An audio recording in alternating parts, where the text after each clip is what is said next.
After the Mustangs ran their way past UAB, the Shoot took center stage against Washington State. The 35-21 win was the Mustangs' first win against a team from a BCS conference in 10 years. But the next game is the one that's been circled on the schedule all season. It's a home game. Get to play TCU. Should be great weather, everything. Good football atmosphere. Friday night, man, you couldn't ask for a better situation.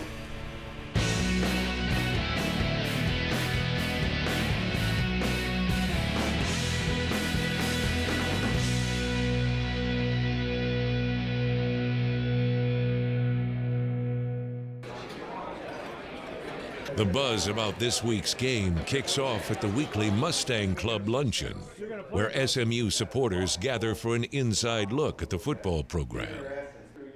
This week's matchup gives SMU the chance to show fans exactly how bright the future really is. Playing number 4 team in the nation at home, our arch rival, we're going to red them out, and it's going to be a great opportunity for these young men to really see how far they've progressed, and our fans to see how far this program has progressed, and we're optimistic that we're going to put a good show on Friday evening.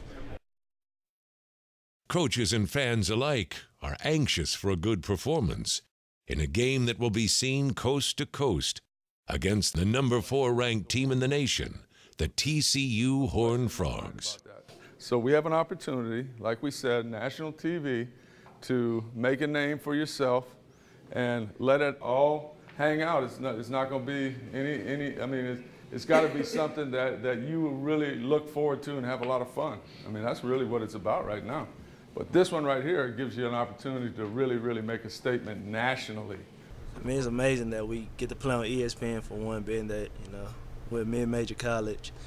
Then, we get to play at a good school, come out here on a Friday night.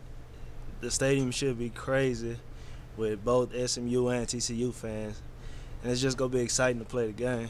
Well, it's fun to play on national TV, and it'll be fun to see this stadium sold out. We hope that we can play very respectable and people, understand that we're getting better. If the guy's off, you're running the curl. Same split as Nebraska? Yeah, same split as Nebraska. Since I've been here, we haven't played anybody ranked as high as TCU this year, and that just gives us, a better chance to show everybody that SMU can really compete with the higher ranked schools. Preparation is an essential part of success, but with the Mustangs about to play their biggest home game in years, focus can be a challenge. I don't put any more on this game than any other game. Our goal is to win our conference games at home and steal a couple on the road and put ourselves in position to be a conference champion. You got to treat every opponent the same. I mean, even though they're number 4 in the nation, we're going to go into it just like any other game. This game is big, but not necessarily as a conference game, because winning this game or losing this game doesn't do anything to us in the conference. But he has stressed that this is a big game. I think the energy is definitely going to be on the field for both sides, and we just kind of let it all hang out, have some fun, and hopefully we win. Even though the entire organization understands the philosophical approach, there's no getting around the fact that this game isn't like all the others. Playing in this game is, for both teams, the biggest non-important game each year, because you don't want to lose to the other one.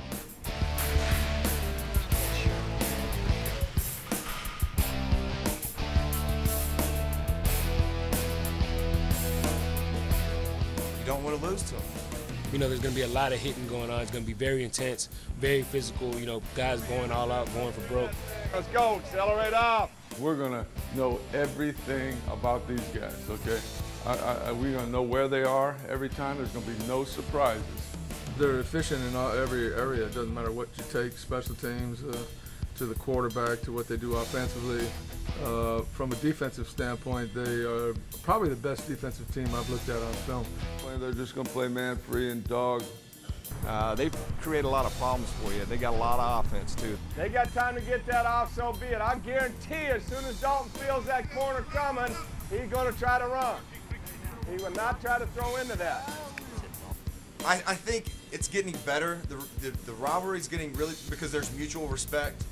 SMU has respected TCU's climb so much, And I think they're starting to respect that SMU's put that in place. There's a lot more anticipation as to, we know TCU's great, how good is SMU?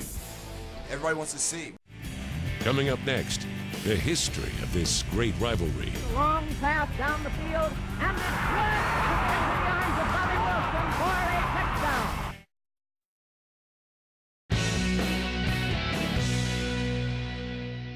Walker circles in and goes over for the touchdown that puts the Ponies in the lead. 13 for SMU, 12 for TCU.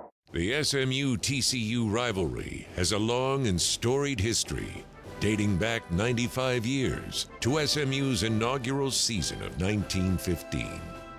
Over the years, the series has enjoyed some of the greatest players, coaches, and fans in all of college football.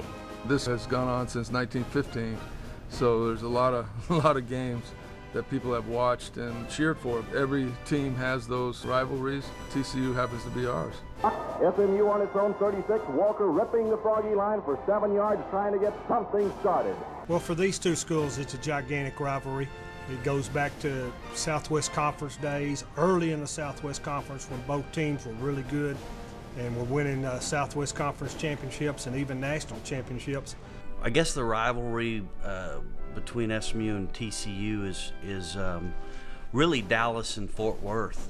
You know, Fort Worth people always have a little thing against Dallas, and Dallas folks always have a little thing, Cowtown and Fort Worth. Wilson on a spin, and Wilson is loose round his own right end for 20 yards.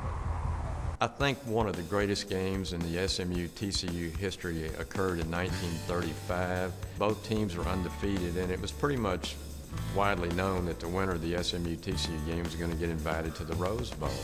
The game in '35 was at TCU. Their stadium seated about 32,000 people, and the day of the game, there were 40,000 people crammed into TCU Stadium. Dollar tickets were being scalped for $100. It was just an unbelievable game. It was the first game that was broadcast coast to coast on the radio. The game was extremely close. With Sammy Ball holding, Roach kicks the extra point to tie the score, 14-all. Both teams had an All-American in the backfield. Sammy Ball was a quarterback for TCU who was just unbelievable, and SMU had their great All-American tailback, Bobby Wilson. Wilson caught the winning touchdown pass with a few minutes to go in the fourth quarter. Good! Into the arms of Bobby Wilson for a touchdown. Game is over. The final score, SMU 20, TCU 14. Many people point to 1948 Heisman Trophy winner Doak Walker as the greatest SMU football player of all time. He's a beauty. Walker makes a dazzling catch. He's down to the TCU 9-yard line. The crowd is berserk and frothing. You can almost hear the reflexes popping. But this is a rivalry that has seen many great players. The great players that have played in this game are just legendary. I mean, each school has a Heisman winner. SMU has Doak Walker. TCU had Davy O'Brien. For SMU, Don Meredith in the late 50s was a great player, and I know he personally looked forward to the TCU game. The rivalry reached a boiling point in the 1940s, especially among the students, which ultimately led to the tradition of the Iron Skillet. In 1946, the rivalry had gotten very intense, and each student body was out to see what prank or mischief that they could do against the other school. So the student councils from both schools in 1946 decided to get together and see if they could make it a little more positive experience. And they came up with the idea of the Iron Skillet, which we still play for. And they decided to emphasize each team's good sportsmanship, and the winner would get the Iron Skillet. Quarterback Lance McElhaney and the Pony Express dominated the rivalry in the 80s, led by future NFL stars Craig James and Eric Dickerson. The rivalry regained its intensity in 2005 when unranked SMU beat 22nd-ranked TCU to capture their first win against a ranked team in 19 years. This one incomplete, intercepted by SMU. Could they come up with another? Indeed. The Mustangs would claim the skillet. was TCU's only loss of the season. Today, the stage is set for another great game in this historic rivalry. Just the fact we're 2-1 and won a bowl game last year has created a lot of excitement in the community and in the city of Dallas. And you know, I think there's a lot of people rooting for us, and that's fun to watch on campus happen. It's fun to watch, you know, people putting signs up. They haven't put signs up for 25 years, and you know, you just kind of like to see that and know that you're a part of it. We're the underdog. You know, all the pressure's on them. I mean, everybody's telling them this is the team you shouldn't lose to. This is the team that you guys should beat, you guys should kill. All the pressure's on them. But we feel like it's just an opportunity for us to, you know, first bring down somebody who everybody believes is so much better than us. And like we said, we're ready to play. So it's an opportunity to show everybody that we are ready.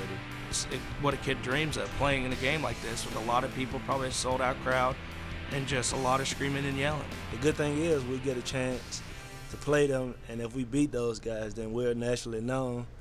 When we come back, it's not just the play on the field that's seeing new life.